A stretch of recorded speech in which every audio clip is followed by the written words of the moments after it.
Salve, siamo Roberto Barufaldi e Alfredo Romeo e siamo qui con il grandissimo Steve Gadd.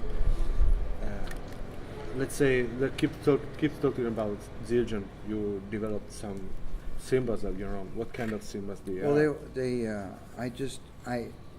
I was already playing Zildjian cymbals, and I had certain favorites that I played. One was a prototype that I got from Armin Zildjian's office years ago, and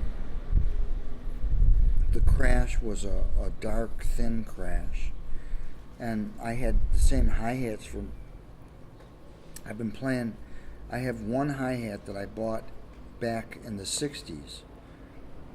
That I still use. One of them is still working, and I still use that on the top.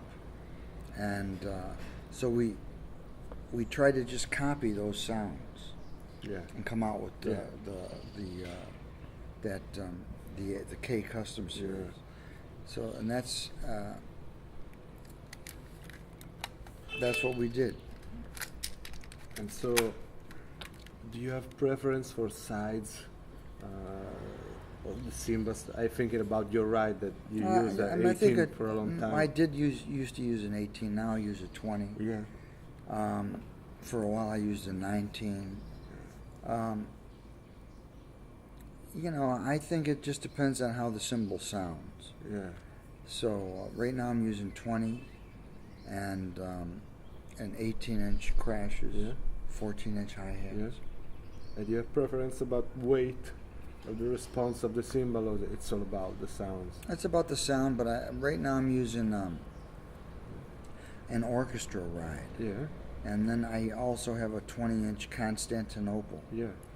And they feel good. One is a little bit higher pitched, the other one's a little lower. And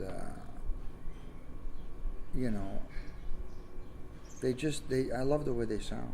You always use the dry cymbal that is very dry. It's your most favorable. No, I did. I think because I think it records good. Yeah. I think it's clear on a recording. But these cymbals, especially on this new album, this Steve Gadd and Friends, the Constantinople is a little bit lower and washes out a little bit more. So I love the way that sounds. So I use them all, and they sound great. Yeah. I love the way the cymbals sound on this